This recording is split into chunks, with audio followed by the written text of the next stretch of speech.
നമ്മുടെ Thiruvananthapuram regional development കമ്മിറ്റിയുടെ, അതായത് തിരുവനന്തപുരം RDCയുടെ രൂപീകരണ യോഗം കഴിഞ്ഞ ഏപ്രിൽ മാസം 29-ാം തീയതി ചെമ്പഴന്തി ശ്രീനാരായണ കോളേജിൽ വെച്ച് ബഹുമാനായ ട്രസ്റ്റ് സെക്രട്ടറിയും SNDP യോഗം ജനറൽ സെക്രട്ടറിയുമായ ശ്രീ വെള്ളാപ്പള്ളി നടേശൻ അവരുടെ അധ്യക്ഷതയിൽ ബഹുമാനായ യോഗത്തിൻ്റെ അസിസ്റ്റന്റ് സെക്രട്ടറിയും SNDP യോഗം വൈസ് പ്രസിഡന്റുമായ പ്രിയ തുഷാർജിയും പങ്കെടുത്ത യോഗത്തിൽ വെച്ചാണ് ശ്രീ TN സുരേഷിനെ ചെയർമാനും എന്നെ കൺവീനറും,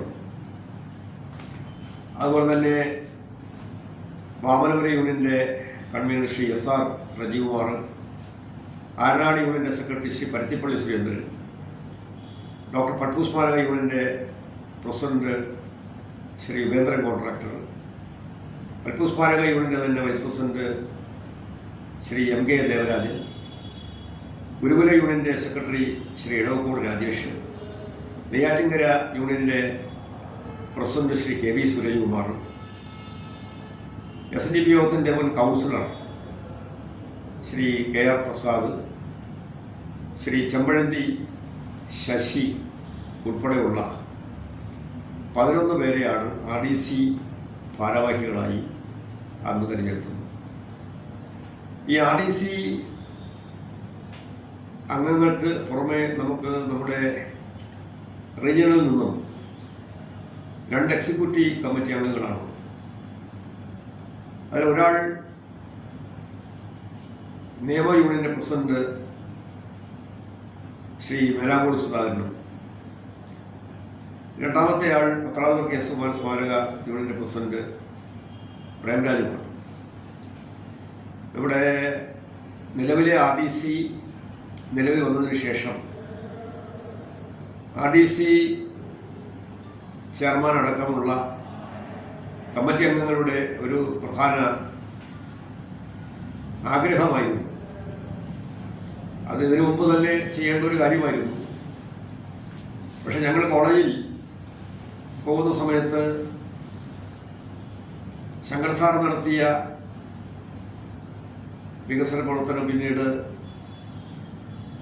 MK രാഘവൻ്റെ കാലഘട്ടത്തിൽ നടത്തിയ വികസന പ്രവർത്തനങ്ങളും ഓടിച്ചാൽ, ഇപ്പം ഞാൻ ആ കോളേജിൽ പഠിച്ച ഒരു വിദ്യാർത്ഥിയായിരുന്നതുകൊണ്ട് ഞാൻ പഠിക്കുന്ന കാലത്തൊക്കെ ഓലമേഞ്ഞ കെട്ടിടത്തിലിരുന്നാണ് പഠിച്ചത്. എന്നാൽ ഇന്ന് സെൽഫ് ഫൈനാൻസ് കോളേജിന് പോലും കോടികൾ പണം മുടക്കി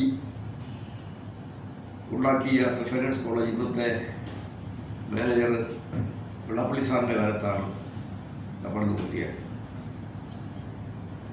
അതിനുശേഷം ഒട്ടേറെ വികസന പ്രവർത്തനങ്ങൾ ആ കോളേജിൽ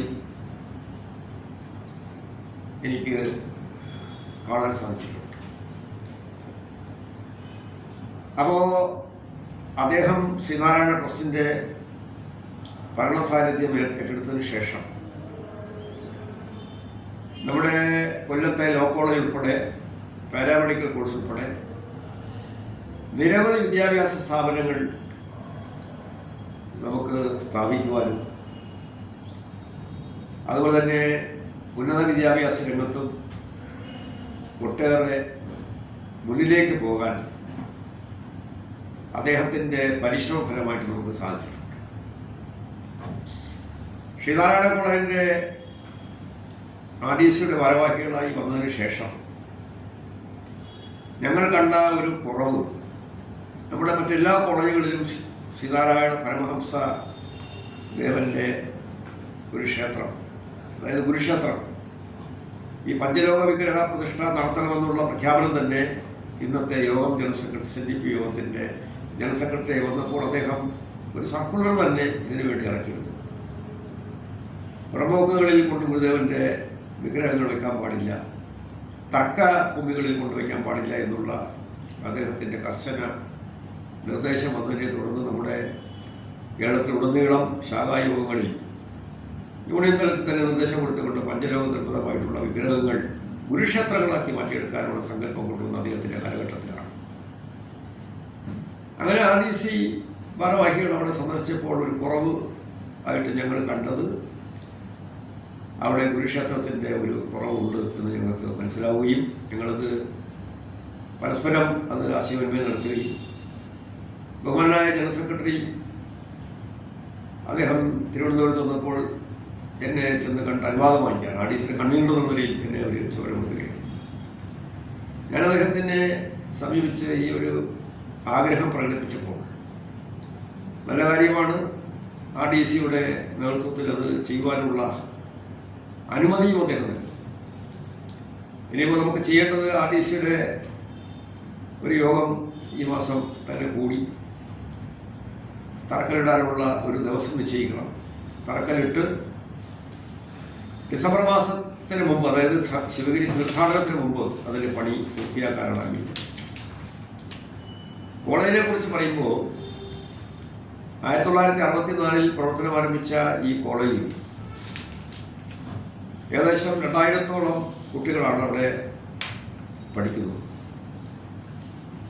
എല്ലാ ഭൗതിക സാഹചര്യങ്ങളും ഉള്ള ഒരു കോളേജാണ് നമ്മുടെ കോളേജ്. ഏകദേശം ഞാൻ നേരത്തെ പറഞ്ഞ പോലെ 2000-ലധികം കുട്ടികൾ പഠിക്കുന്ന കോളേജാണ്. ഈ അടുത്ത കാലത്ത് ഉന്നത വിദ്യാഭ്യാസ കൗൺസിൽ നടത്തിയ അക്കാഡമിക് നിലവാരവുമായി ബന്ധപ്പെട്ട് നടത്തിയ ഒരു പരിശോധനയിൽ തിരുവനന്തപുരം ജില്ലയിൽ 2ാം സ്ഥാനമാണ് നമ്മുടെ കോളേജിന് കരസ്ഥമാക്കാൻ കഴിയും. എന്നാൽ ശ്രീനാരായണ കോളേജുകളുടെ പട്ടിക പരിശോധിച്ചാൽ അതിൽ 1ാം സ്ഥാനത്താണ് ചെമ്പഴന്തി ശ്രീനാരായണ കോളേജ് നിൽക്കുന്നത്. അവിടെ പ്രിൻസിപ്പളായിരിക്കുന്ന പ്രൊഫസർ രാഗി ടീച്ചറുടെ നേതൃത്വത്തിൽ അക്കാഡമിക് തലത്തിൽ നല്ല വിദ്യാഭ്യാസവും സാമർഥ്യവും ഒക്കെ ഉള്ള അധ്യാപകർ തന്നെയാണ് ആ കലാലയത്തിലെ ഏറ്റവും വലിയ നേട്ടമെന്ന് പറയുന്നത്. അതുപോലെ തന്നെ നമ്മുടെ സെന്റ് ഫൈനാൻസ് കോളേജ് നമുക്കറിയാം, ശ്രീ ഉമ്മൻചാണ്ടി സർക്കാരിൻ്റെ കാലത്താണ് എയ്ഡഡ് മേഖലകളിൽ വിദ്യാഭ്യാസ സ്ഥാപനങ്ങൾ അനുവദിക്കേണ്ടതില്ല എന്നുള്ള തീരുമാനമെടുക്കുന്നത്. അപ്പോൾ എയ്ഡഡ് കോളേജ് അനുവദിക്കേണ്ടതില്ല എന്ന തീരുമാനം എടുത്തപ്പോൾ ഗവൺമെൻറ് അതിന് ബദലായിട്ട് സ്വാശ്രയ വിദ്യാഭ്യാസ സ്ഥാപനങ്ങൾ അനുവദിക്കാൻ തീരുമാനിച്ചു. ഒരു ഡൈനാമിക് ഓപ്പറേഷൻ പോലെ ബഹുമാനപ്പെട്ട ജനറൽ സെക്രട്ടറി അതിനു വേണ്ടിയിട്ടുള്ള നടപടികൾ ആരംഭിക്കുകയും അതിനു വേണ്ടിയിട്ടുള്ള എല്ലാവിധമായിട്ടുള്ള അടിസ്ഥാന സൗകര്യങ്ങൾ ഒരുക്കുകയും അതനുസരിച്ച് നമുക്ക് കേരളത്തിൽ കൂടുതലും നമ്മൾ ആവശ്യപ്പെട്ട സ്ഥലങ്ങളിലെല്ലാം സ്വാശ്രയ വിദ്യാഭ്യാസ സ്ഥാപനങ്ങൾ അനുവദിക്കുകയും ചെയ്തു. 10,000-കണക്കിന് കുട്ടികൾക്ക് അതിൻ്റെ പ്രയോജനം കിട്ടിയെന്ന് മാത്രമല്ല, നമ്മുടെ സെന്റ് ഫൈനാൻസ് കോളേജിൽ നിന്ന് ജിയോളജിക്ക് 1ാം റാങ്ക് കരസ്ഥമാക്കാൻ കഴിഞ്ഞു എന്നത് ഒരു ചെറിയ കാര്യമല്ല. സ്വാശ്രയ കോളേജിൽ നിന്ന് ഒരു കുട്ടി 1ാം റാങ്ക് കരസ്ഥമാക്കുക എന്ന് പറഞ്ഞാൽ സ്വാശ്രയ കോളേജുകൾക്ക് നിലവാരമുണ്ട് എന്നല്ലേ അതുകൊണ്ട് അർത്ഥമാക്കിയിട്ടുണ്ട്. അവർ തന്നെ ഗുരുകുലം ഹയർ സെക്കൻഡറി സ്കൂൾ,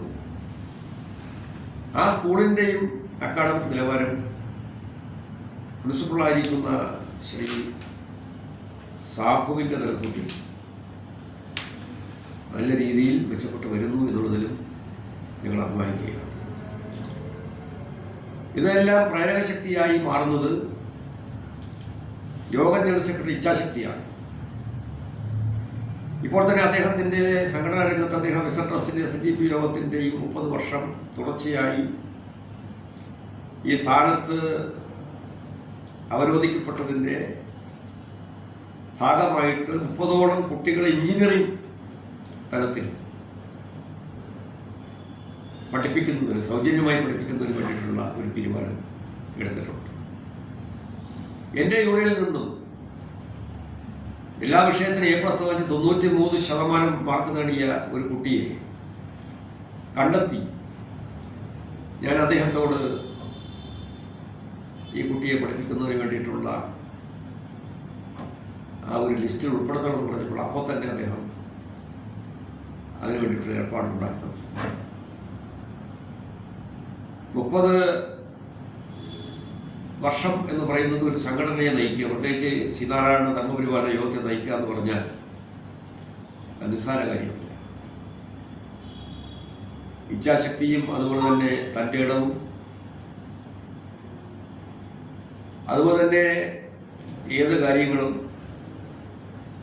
സാഹസികമായി പറയുവാനുള്ള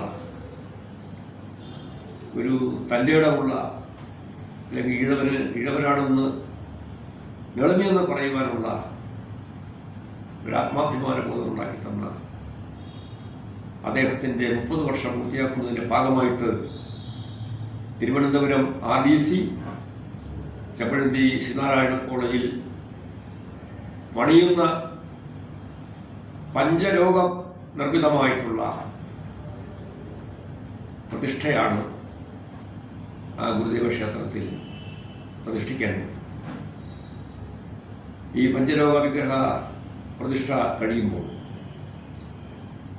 നമ്മുടെ അക്കാഡമിക് നിലവാരത്തിലും അതുമാത്രമല്ല ഈ പ്രാവശ്യം കഴിഞ്ഞ വർഷത്തെ ഒരു പ്രത്യേകത എന്ന് പറയുന്നത്